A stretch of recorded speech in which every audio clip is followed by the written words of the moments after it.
14절, 15절 말씀을 보십시오. 바울은 헬라인이나 야만인이나 지혜 있는 자나 어리석은 자에게 다 빚진 자라. 그러므로 나는 할 수 있는 대로 로마에 있는 너희에게도 복음 전하기를 원하노라 라고 말하고 있습니다. 여기 헬라인과 야만인, 지혜 있는 자와 어리석은 자는 당시 유대인을 제외한 모든 이방인들을 말하는 것입니다. 여러분, 헬라인과 야만인, 지혜 있는 자와 어리석은 자, 이것은 당시 헬라인들이 인류를 구분하는 방식이었습니다. 그들은 모든 인류를 헬라어를 사용하는 사람과 헬라어를 할 줄 모르는 사람들로 분류했습니다. 그들은 헬라 문화를 받아들여 헬라어를 사용하는 사람들을 정신을 사용할 줄 아는 지성인으로 여겼습니다. 그리고 그 외의 모든 사람들, 그 외의 사람들은 모두 정신을 사용할 줄 모르는 야만인으로 여겼습니다. 그래서 여기 야만인 바르바로이스는 말을 더듬고 조잡하게 하는 사람이라는 뜻이 있습니다. 이것은 헬라인들이 듣기에 외국인들의 말이 부르르 부르르 부르르 하는 것처럼 들린 데서 유래한 단어입니다. 그래서 영어의 야만인인 바바리안도 바로 여기서 유래한 단어입니다. 초기 헬라 시대에는 로마인들도 야만인에 포함되어 있었습니다. 그러나 바울 당시에는 로마가 헬라 문화를 주도했기 때문에 여기 야만인은 바로 로마 세계 외의 모든 민족을 의미한다고 볼 수 있습니다. 바울은 유대인이었지만 이방인의 사도로 부름받았기 때문에 의도적으로 이방인이 바라보는 시각으로 세상을 바라보며 자신은 헬라 세계와 비헬라 세계 모든 이방인들에게 빚진 자라고 말하고 있습니다. 여러분, 바울은 복음 안에서 자유자요 하나님 나라의 상속자였습니다.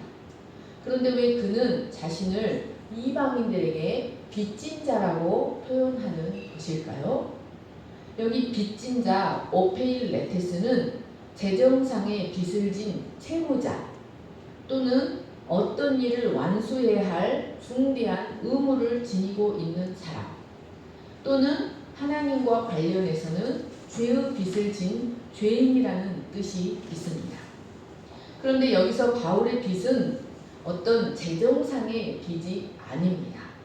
그의 빚은 뒤에 두 가지 의미를 갖고 있습니다.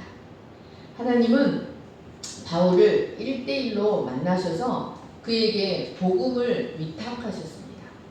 그에게 복음을 맡기시고 그것을 이방 세계에 전달하라는 중대한 사명을 맡기셨습니다.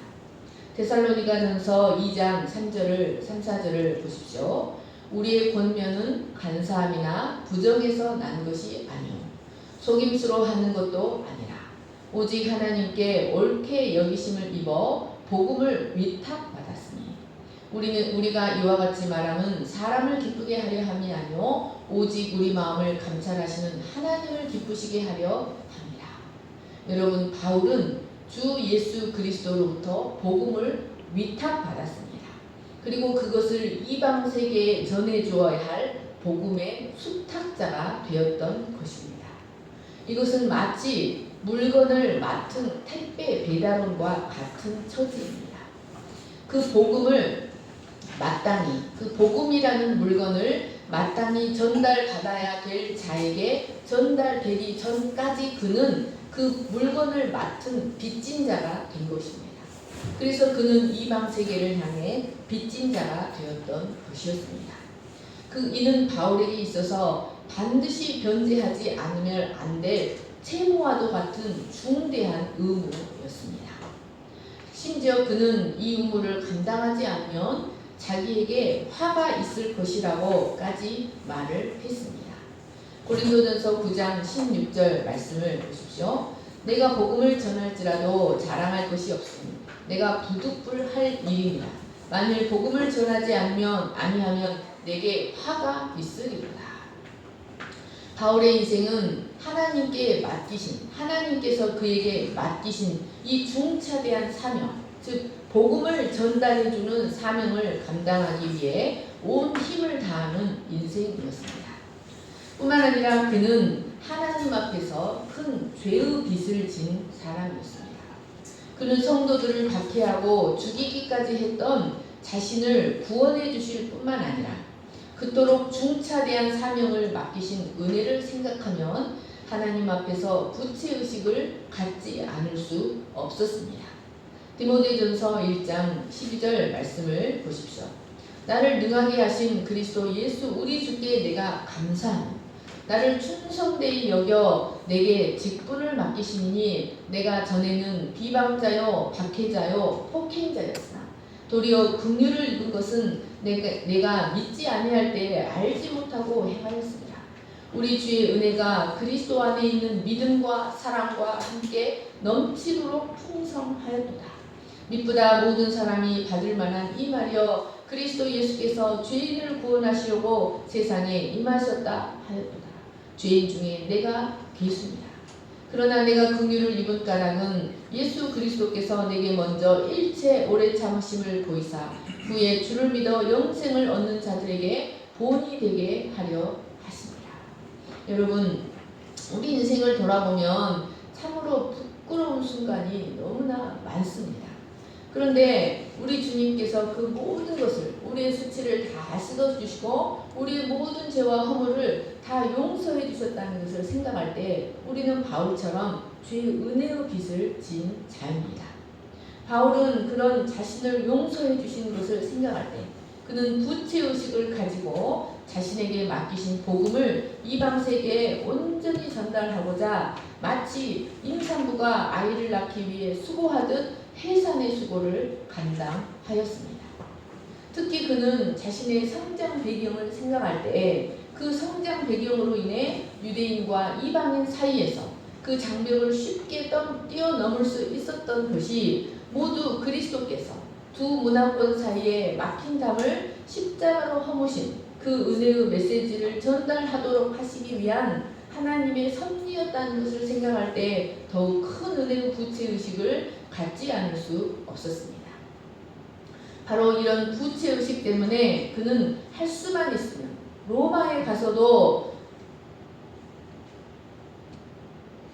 그에게 맡기신 복음을 전달하고 로마 교회를 올바른 복음 진리 위에 견고히 세우고 그들을 통해 로마 제국 전역으로 복음이 전달되어지기를 간절히 소망했습니다. 바로 이런 부채의식 때문에 그는 로마 제국 구석구석을 발로 밟고 다니며 수치와 멸시와 고난과 핍박을 당하면서도 복음을 전달할 수 있었습니다. 그렇게 바울의 피와 땀과 눈물이 맺힌 자리에 제자들이 생겨나고 교회들이 생겨나게 되었습니다. 사랑하는 여러분, 바울의 생애를 하나님 앞에서 위대하게 한 것은 로마 시민권이나 유대인이라는 선민의식이나 사람들이 부러워할 만한 높은 지식이 아니었습니다. 바로 자신에게 그 복음을 전달하도록 복음을 맡기셨다는 사명감 때문이요, 죄의 빚을 해결받은 그 은혜의 부채의식 때문이었습니다. 바로 그 부채의식 때문에 바로 지금도 이 로마서와 같은 위대한 서신을 쓰고 있는 것이었습니다. 사랑하는 여러분, 그러면 과연 바울만 그 은혜의 빚을 졌습니까? 여러분, 바울만 그 복음을 받았습니까? 우리가 비록 바울 사도처럼 바울처럼 사도는 아니지만 만약 우리가 은혜의 빚을 졌다면 우리도 하나님과 세상에 대하여 빚진 자입니다. 그리고 복음이 우리에게 왔다면 우리는 그 복음을 전달해야 할 복음의 수탁자들이요, 복음의 빚을 진 자들입니다. 만약 우리가 우리만 그것을 간직하고 있다면 그것은 바울이 말한 것처럼 우리에게 화가 될 것입니다. 빚은 갚지 않으면 수치가 되듯이 우리도 바울처럼 우리의 빚을 갚는데 열심을 내야 합니다. 16절, 17절 말씀을 같이 읽겠습니다. 시작. 내가 복음을 부끄러워하지 아니하니 이 복음은 모든 믿는 자에게 구원을 주시는 하나님의 능력이 됨이라. 먼저는 유대인에게요, 그리고 헬라인에게입니다. 복음에는 하나님의 의가 나타나서 믿음으로 믿음에 이르게 하나니 기록된 바 오직 의인은 믿음으로 말미암아 살리라 함과 같으니라. 여러분 16, 17절은 로마서 서론의 결론입니다. 그리고 동시에 로마서 전체의 요절입니다. 여기서 바울은 오직 복음만이 모든 믿는 자들에게 구원을 주시는 하나님의 능력이라고 말합니다. 그리고 복음에는 하나님의 의가 나타나 있어서 오직 믿음으로만 의롭게 된다는 기독교의 핵심 교리인 이신득의 교리를 증거합니다. 26, 17절 말씀은 굉장히 중요합니다.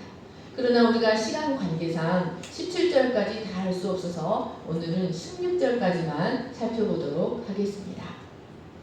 16절 말씀을 보십시오. 바울은 복음을 부끄러워하지 않는다고 말하고 있습니다.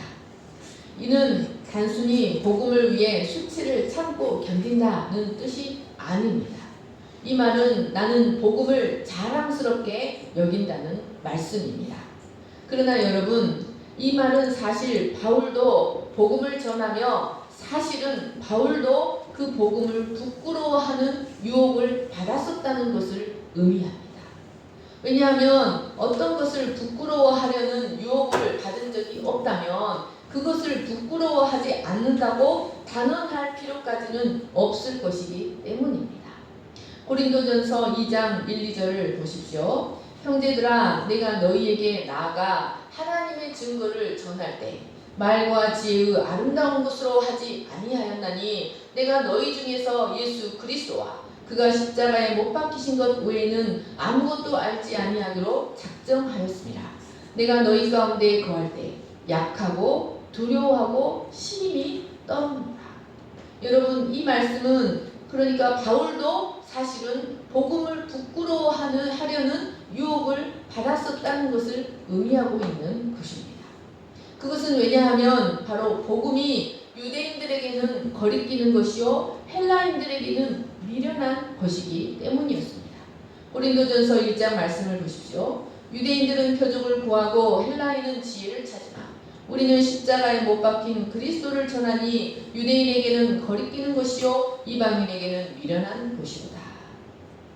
유대인들은 신명기 21장 23절 말씀, 나무에 달린 자마다 하나님께 저주를 받았으니라는 말씀에 근거하여 십자가를 저주의 상징으로 여겼습니다. 그들에게 있어 메시아는 능력과 승리와 영광의 상징이었는데 그리스도인들이 전하는 메시아는 연약함과 수치와 패배를 상징하는 십자가였기 때문에 그들에게 있어서 복음은 거리끼는 것이었습니다. 그리고 헬라인들에게 있어서 원수들에게 사로잡혀 십자가에서 죽임당한 예수는 어리석은 선생, 어리석은 자에 불과했습니다. 그래서 바울은 유대세계와 헬라세계에 복음을 전하면서 그 복음을 부끄러워하려는 유혹을 받을 때가 종종 있었습니다. 하지만 바울은 이 복음은 세상 어떤 철학이나 사상보다도 위대하다는 확신으로 그 부끄러움을 극복했습니다. 세상의 철학이나 사상은 고작해야 인간의 삶을 어느 정도 개선해 주는 것에 불과하지만 복음은 인간을 불행하게 하는 근본 문제로부터 구원과 회복을 주는 하나님의 능력이기 때문이었습니다. 그는 깊이 있는 성경 연구와 여러 도시에서의 실제적인 체험들, 사람들을 변화시키고 새롭게 하는 실제적인 체험들은 바울에게 이러한 확신을 더해 주었습니다. 그런 확신 때문에 그는 가능하면 한 사람이라도 더 복음을 알게 되기를 소망했고 로마 성도들도 자신과 같은 믿음으로 살아가기를 바랬습니다. 여러분, 당시 로마는 정치와 경제와 문화와 사회와 학문의 중심지였습니다. 그리고 그곳에는 네노라 하는 철학자들도 많고 갖은 종교와 사상이 다양하게 보급되어 있던 국제 도시였습니다. 사람들은 경외심을 갖고 이 제국의 사람들은 경외심을 갖고 로마를 바라보았고 일생에 한 번이라도 그 도시를 방문하게 되기를 간절히 소망했습니다. 이런 곳에서 복음은 어리석게 보일 수밖에 없었습니다. 그러나 아무리 뛰어난 헬라의 지성도, 아무리 대단한 로마의 위력도 바울을 위축시키지는 못했습니다. 바울은 로마 성도들도 자신과 같은 그런 믿음을 갖고 당당하기를 소망했던 것이었습니다. 사랑하는 여러분, 그러면 과연 복음은 우리에게 무엇으로부터의 구원을 주는 것일까요? 복음이 주는 구원은 기본적으로 인간의 근본 문제와 깊은 관련이 있습니다. 복음은 가장 먼저 죄와 사망의 세력을 잡은 자, 사탄으로부터 우리에게 구원을 가져다 줍니다. 인간은 아담이 사탄의 말을 청종하여 그 유혹에 넘어간 후 모두 사탄의 노예로 전락하고 말았습니다. 아담의 범죄로 인하여 모든 인간은 다 악한 영의 지배 아래 거하는 존재가 되고 만 것입니다. 그런데 그 무엇도 인간을 이 사탄의 손에서 구원하지 못하지만 복음은 바로 이 사탄의 세력으로부터 우리에게 구원을 줍니다.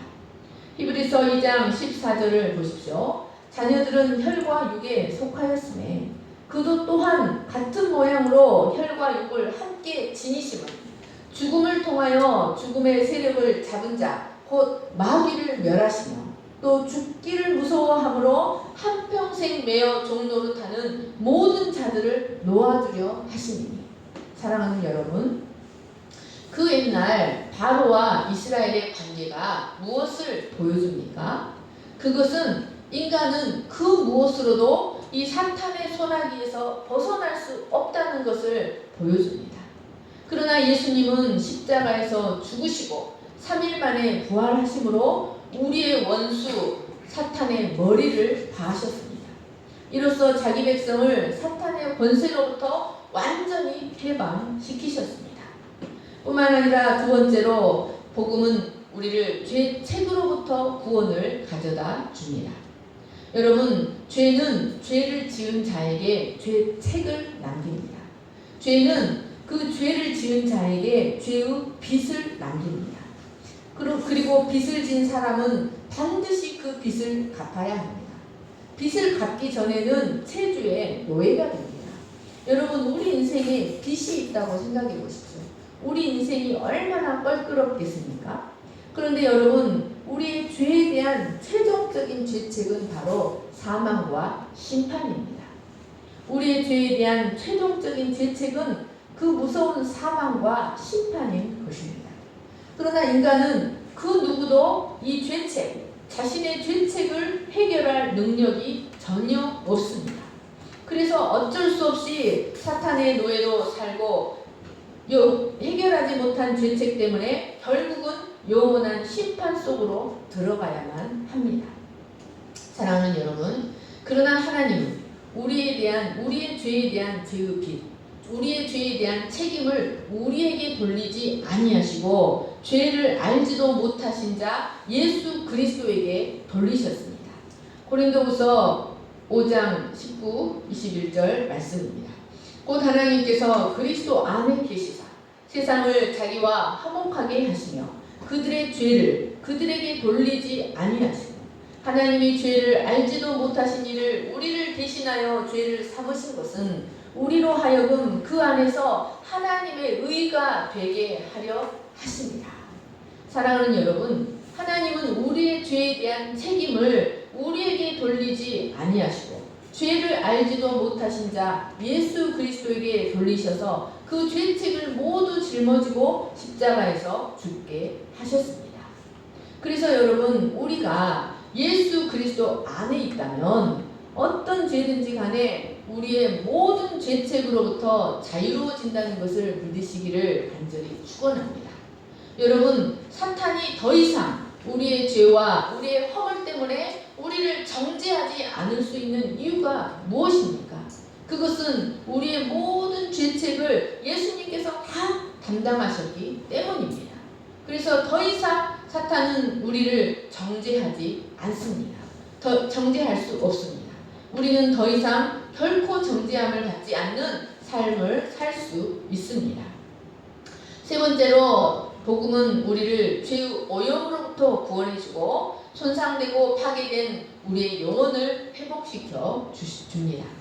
여러분, 우리가 죄책으로부터 구원을 받았다 할지라도 우리의 몸은 여전히 죄에 오염되어 있습니다.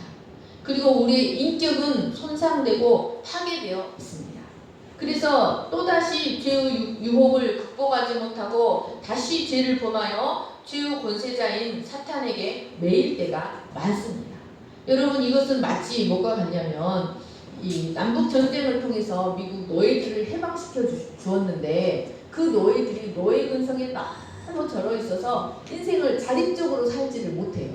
그래서 누가 시켜야만 일을 하고 또 이렇게 무슨 소리가 나면 주인이 자기를 잡으러 오는 것 같이 두려워서 깜짝깜짝 놀래고, 그래서 해방을 시켰는데 많은 노예들이 다시 그 주인 밑으로 들어갔다고 합니다. 이처럼 우리가 예수님은 우리를 죄의 권세자인 사탄으로부터 해방시키시고 우리의 죄책을 모두 감당하셨음에도 불구하고 우리의 몸은 여전히 죄에 오염되어 있습니다. 그리고 우리의 인격은 죄로 인해 손상되고 파괴되어 있습니다. 그래서 어쩔 수 없이 죄의 유혹을 극복하지 못하고 다시 죄를 범하여 그 전의 주인인 사탄에게 다시 매일 때가 많습니다. 그러나 복음은 우리 안에 깊은 죄의 오염으로부터 구원해 줍니다. 그리고 복음은 우리의 손상된 파괴된 인격을 영혼을 회복시켜 주십니다. 하지만 이것은 단순간에 이루어지는 구원이 아닙니다. 그 죄의 오염으로부터의 구원과 손상된 인격과 영혼의 회복은 끊이지 않는 말씀과 기도라는 성령의 씻음을 통하여 계속적으로 이루어져가는 구원입니다. 우리는 이것을 성화라고 부릅니다. 이는 마치 목욕한 자가 그 후에 반드시 손발을 깨끗이 씻어야 하는 것과 같습니다. 그리고 번제단 뒤에 이 물두멍이 있잖아요. 번제단이나 다른 모든 성막의 기구들은 그 규격이 다 정해져 있어요. 그러나 출애굽기 말씀을 보시면 이 물두멍의 규격만은 정해져 있지 않아요. 물두멍은 숫자가 많아도 되고 물두멍의 크기는 한없이 커도 돼요.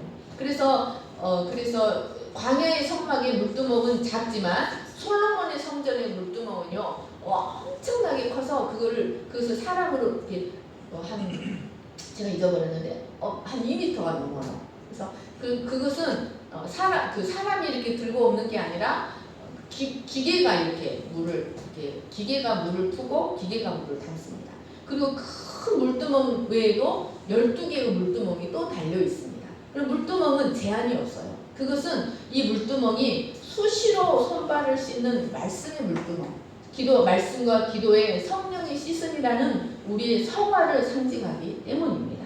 사랑하는 여러분, 우리의 구원, 칭의는 단순간에 이루어지지만 우리의 죄의 오염으로부터의 구원, 손상된 파괴된 인격의 회복이라는 구원은 우리의 일생 동안 이루어져가는 성화의 구원입니다.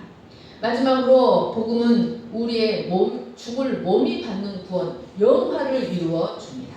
사랑하는 여러분, 우리의 구원이 완전하게 완성이 되려면 최종적으로 우리의 육이 구원을 받아야 합니다.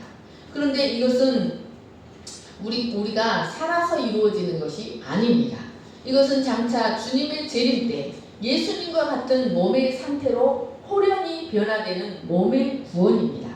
고린도전서 15장 51절 54절을 보십시오. 보라, 내가 너희에게 비밀을 말하노니 우리가 다 잠잘 것이 아니요 마지막 나팔에 순식간에 호련히 다 변화되리니 나팔 소리가 나매 죽은 자들이 썩지 아니할 것으로 다시 살아나고 우리도 변화되리라.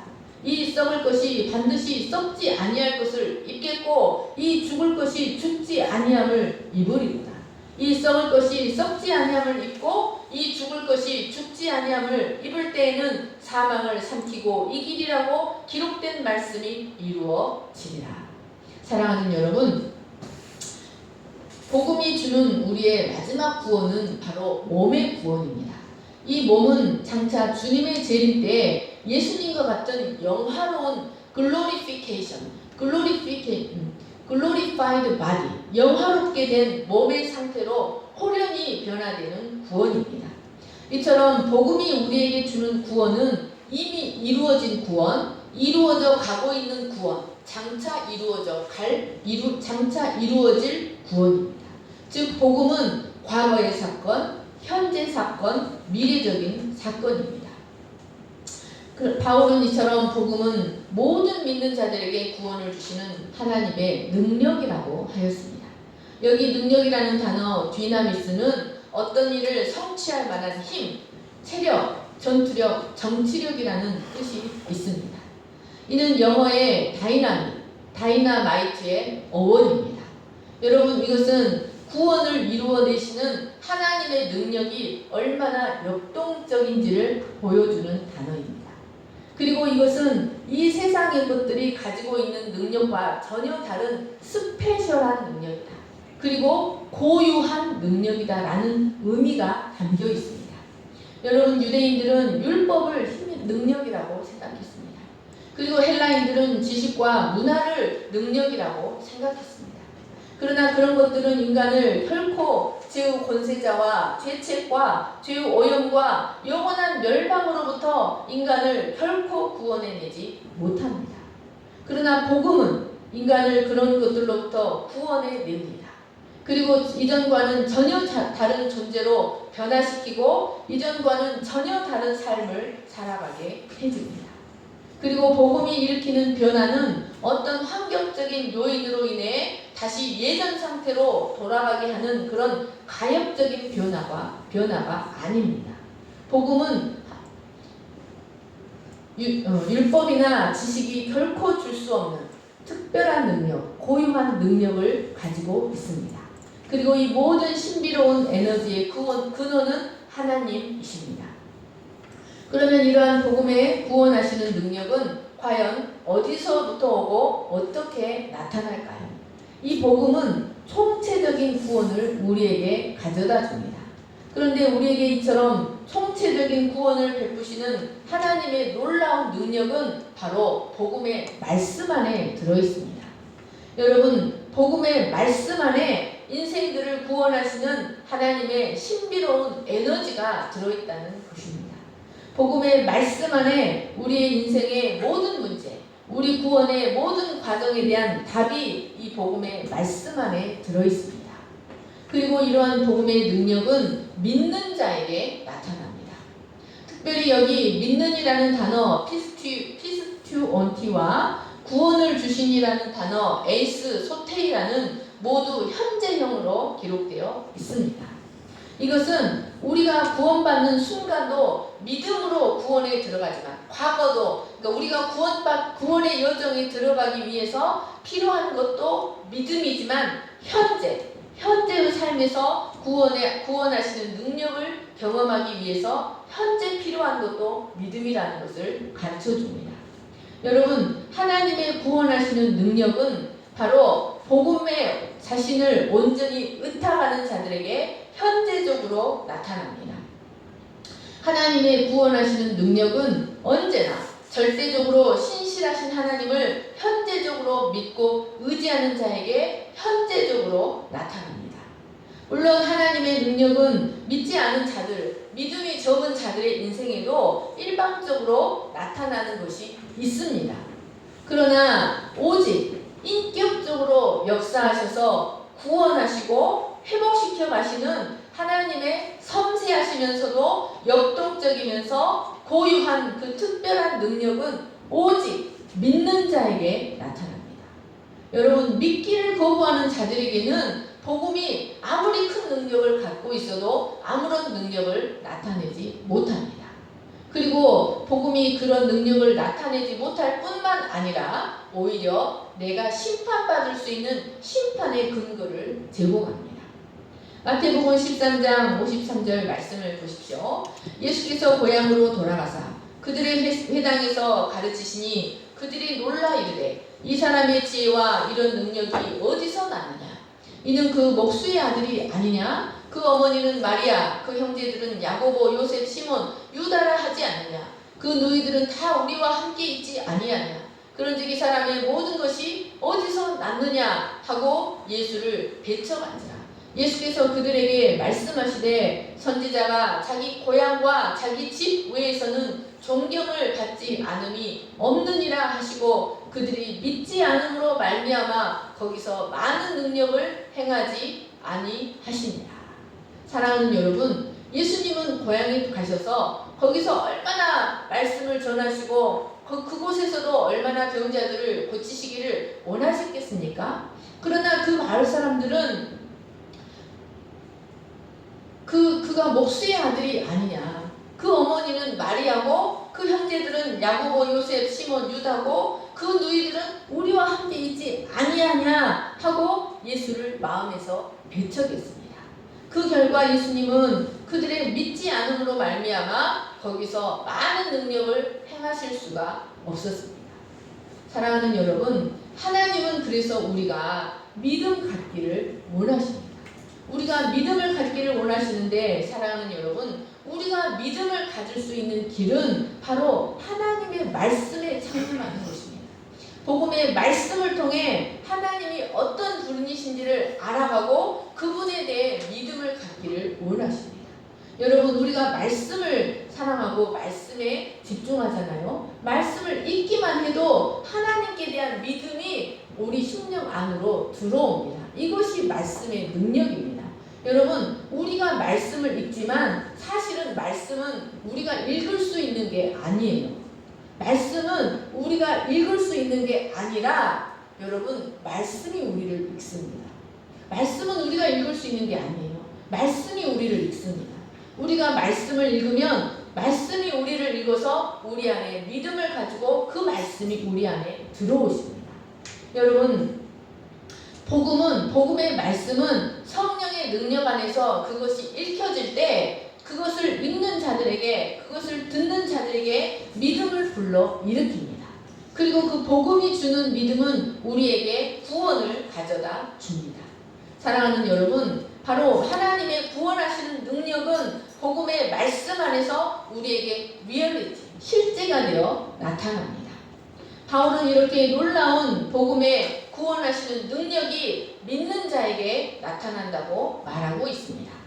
그런데 여기 모든이라는 단어도 이 바울이 로마서에서 매우 중요하게 여기는 단어의 하나였습니다.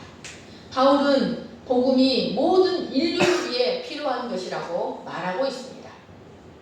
바울은 이 모든이라는 단어를 통해 모든 인류의 삶 속에서 당신의 신비로운 능력을 나타내기를 원하시는 하나님의 마음을 나타내고 있습니다. 그러나 여기에는 하나님께서 정하신 순서가 있었습니다. 16절 하반절을 보시면 먼저는 유대인에게요, 그리고 헬라인에게로다 라고 말합니다. 여기서 유대인과 헬라인은 유대인의 관점에서 보는 온 인류였습니다. 여러분, 헬라인들은 지식을 근거로 인류를 분류했던 것처럼 유대인들은 유대인과 이방인으로 인류를 구분하였습니다. 그것은 하나님의 사랑을 받는 유대인과 하나님의 사랑을 받지 못하는 이방인으로 인류를 구분했습니다. 그러나 바울은 복음이 유대인뿐만 아니라 헬라인뿐만 아니라 유대인, 모든 인류에게 필요한 보편적인 필요다. 복음은 모든 인류에게 필요한 온 우주적인 필요다라고 말하고 있습니다. 그것은 모든 인류가 죄와 사탄 아래 놓여 있기 때문입니다. 그런데 하나님은 그 복음을 먼저 유대인에게 허락하셨습니다. 그 복음의 우선권을 유대인에게 먼저 주신 것입니다. 갈라디아서 3장 8절 말씀을 보십시오. 또 하나님이 이방을 믿음으로 말미암아 의로 정하실 것을 성경이 미리 알고 먼저 아브라함에게 복음을 전하되 모든 이방인이 너로 말미암아 복을 받으리라 하였느니라. 하나님은 먼저 아브라함에게 복음을 주셨습니다. 그리고 그 복음이 2000년 이상 이스라엘의 역사를 통해 보존되게 하셨습니다. 그리고 그래서 유대인들은 하나님과 언약 맺은 율법과 제사와 절기를 준수하는 하나님의 특별한 백성으로 살아가야 했습니다. 그리고 때가 되매 메시아가 그들을 통해 태어나게 하셨습니다. 하나님은 이렇게 유대인들을 통해 모든 이방인이 아브라함의 복에 참여하게 하시도록 먼저 유대인들에게 복음을 허락하셨습니다. 이것이 하나님이 정하신 구속사의 순서였습니다. 그래서 이방인의 사도로 부름받은 바울도 그의 사역 초기에는 먼저 유대인에 해당해서 유대인과 유대교로 개종한 경건한 이방인들에게 복음을 전했습니다. 이렇게 하나님은 먼저 유대인들에게 복음을 주셨습니다. 그것은 그들이 더 의롭거나 더 경건하거나 더 가치가 있어서가 아니었습니다. 그것은 단지 시간적인 우선이요 구속사를 이루어 가시는 하나님의 주권일 뿐이었습니다. 그러나 유대인들은 자신들이 하나님의 선민으로서 더 의롭다고 생각했습니다. 하나님이 주신 율법이 있기 때문에 이방인들보다 더 의롭다고 생각했고 그 말씀을 날마다 들으며 지킬 만큼 지켰기에 의롭다고 생각했습니다. 그러나 그것은 한시라도 빨리 깨어지지 않으면 안 될 어리석은 착각이었습니다. 그들에게도 오직 믿음으로 말미암는 복음이 필요했습니다. 그들은 자신들이 받은 우선권이 하나님의 뜻을 배척할 때 심판의 우선권도 된다는 사실을 알았어야 했습니다. 로마서 2장 9절 말씀을 보십시오. 악을 행하는 각 사람의 영에는 환난과 권고가 있으리니 먼저는 유대인에게요 그리고 헬라인에게며. 사도 바울은 모든 인류, 유대인뿐 아니라 헬라인에게도 복음이 필요하다고 말하고 있습니다. 이것은 헬라인들도 마찬가지였습니다. 당시 헬라인들은 문명을 깨우친 백성의 대명사로 이 헬라인들의 자부심은 유대인의 선민의식 못지 않았습니다. 이들은 자신들만이 계몽된 백성이고 다른 민족은 모두 야만인이라고 생각하며 철저한 헬라화야말로 야만인들이 구원받는 길이라고 믿었습니다. 그러나 그들의 철학과 지혜와 지성과 문명은 인간을 죄와 사망으로부터 죄와 사탄으로부터 구원하지 못합니다. 문명이 발달하면 발달해 갈수록 인간의 타락의 깊이, 허무함의 깊이는 더해져만 갑니다. 오직 복음만이 인간의 죄와 죽음의 문제를 해결해주는 유일한 해답입니다. 사도 바울은 이 복음이 유대인에게는 거리끼는 것이요 헬라인에게는 미련한 것처럼 보이지만 오직 복음만이 인류의 근본 문제를 해결해주는 하나님의 능력임을 확신하고 부채의식을 가지고 빚진 자의 마음을 가지고 그 복음을 모든 이방인들에게 전달하고자 하였습니다. 사랑하는 여러분, 우리가 이 계속되는 로마서 말씀을 통하여 왜 복음만이 하나님의 구원하시는 능력이 되는지, 그 복음에 무엇이 있어서 하나님의 구원하시는 능력, 고유한 능력, 특별한 능력이 되는지 우리가 깊이 배울 수 있기를 간절히 축원합니다. 제가 기도하겠습니다.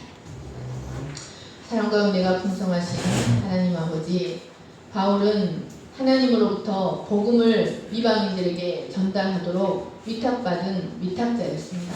그는 그 복음을 모든 이방인들에게 구원하고자 하는 빚진 자의 마음을 가지고 온 로마를 다니며 복음을 전하였습니다. 그 복음은 인간적으로 생각할 때 유대인들에게는 거리끼는 것이요 헬라인들에게는 미련한 것처럼 보였지만 오직 복음만이 인류의 근본 문제를 해결할 수 있는 능력이었기에 바울은 그 부끄러움을 극복하고 복음을 전달하고자 할 수만 있으면 한 사람이라도 더 그 복음을 듣게 하고자 힘을 쓰고 애를 썼습니다. 하나님 아버지, 복음이 우리에게 왔기에 그 바울을 통하여 수많은 전도자들을 통하여 그 복음이 우리에게 왔기에 우리는 지금 예전과는 전혀 다른 새로운 인생, 질적으로 전혀 다른 인생을 살아가고 있음을 깨닫습니다. 그 복음이 우리에게 왔기에 우리는 어느 것에서도 정죄당하지 아니하고 하나님의 형상을 회복해가며 새로운 인생을 살고 있음을 고백합니다. 하나님 아버지, 우리도 이 복음을 맡은 위탁자로서, 복음의 수탁자로서 이 복음을 온전히 전달하는 저희들이 되게 하여 주시기를 간절히 기도합니다. 하나님 아버지, 복음은 모든 믿는 자에게 나타나는 하나님의 구원하시는 능력입니다. 하나님 아버지, 우리가 주의 말씀을 통해 하나님께 대한 믿음을 온전히 새롭게 하고 그 믿음을 통하여 복음이 우리의 삶에서 실제가 되는 그런 삶이 될 수 있도록 축복해 주시기를 간절히 기도합니다. 감사하며 거룩하신 예수님의 이름으로 기도합니다. 아멘. 주님 다시 오실 때까지 찬양하겠습니다.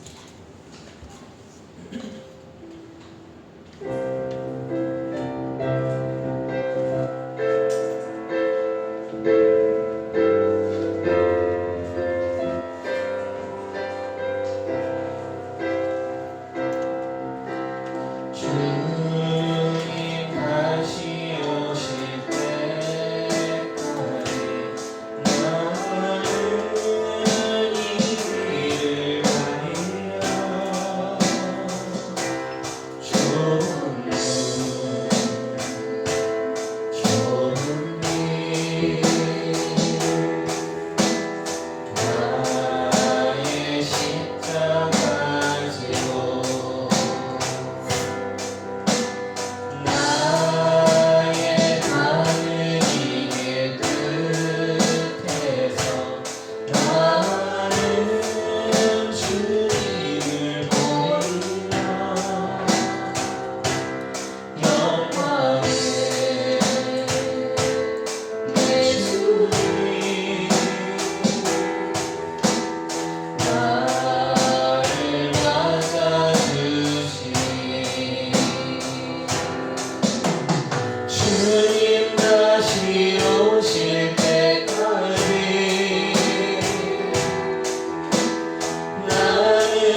철학과 과학과 돈에 취해 있다 할지라도 복음만이 우리를 구원하시는 하나님의 능력이요, 복음만이 우리 인생의 모든 문제를 해결하는 해답이요, 복음만이 우리에게 영원한 살 길인 것을 믿습니다. 하나님 아버지, 세상이 돈에 취해 있고 철학에 취해 있고 문화에 취해 있고 모든 것에 취해 있다 할지라도 이 세상의 주님은, 이 세상의 왕은 우리 주 예수 그리스도이십니다. 그분은 성경에 약속하신 대로 영광의 왕으로 마침내 때가 되면 오실 것입니다. 하나님 아버지, 우리가 가져야 할 것이 무엇입니까? 바로 복음의 말씀에 대한 믿음입니다. 마음을 다하고 성품을 다하고 뜻과 힘을 다해서 하나님을 사랑하기 위해서 복음에 구원하시는 그 특별한 능력, 그 고유한 능력이 우리에게 나타나시기 위하여 우리가 하나님의 말씀에 창념해야 하지 않겠습니까? 하나님의 말씀에 창념할 때 우리에게 복음의 능력이 역사하여 우리를 괴롭히는 죄와 사망의 세력으로부터 구원받고 우리가 이 세상을 이기는 자로 살아가게 될 것을 믿습니다. 하나님 아버지, 바울처럼 복음을 부끄러워하지 않게 하시고 오직 복음만이 우리의 살 길임을 믿고 복음의 구체의식을 가지고 복음의 전달자로서 한 사람이라도 더 복음을 증거하는 저희들이 될 수 있도록 도와주시기를 간절히 기도합니다. 바울만 은혜의 빚을 졌습니까? 바울만 죄의 빚을 해결받았습니까? 우리도 주님의 은혜 때문에, 그 은혜의 빚 때문에 지금 살고 있는 것이 아닙니까? 우리도 바울처럼 분명한 부채의식을 갖고 살아가는 저희들이 되게 하여 주시옵소서. 하나님, 그 복음이 우리에게 온 것을 감사합니다. 그 복음 때문에 우리의 삶이 이전과는 전혀 다른 자유한 삶이 되었음을 감사합니다. 하나님, 그 복음을 주님 오시는 그날까지 복음을 위해 살아가는 저희들이 되게 하여 주시옵소서. 이제는 우리 주 예수 그리스도의 은혜와 하나님 아버지의 거룩하신 사랑과 성령의 감동과 교통하심이 오직 복음만이 이 온 인류를 위한 생명의 기름을 믿고 그 부채의식을 가지고 사도 바울처럼 한 사람이라도 더 복음을 듣게 하고자 하는 열정을 갖기를 소망하는 모든 우리 위에 영원토록 함께 하시기를 간절히 축원하옵나이다.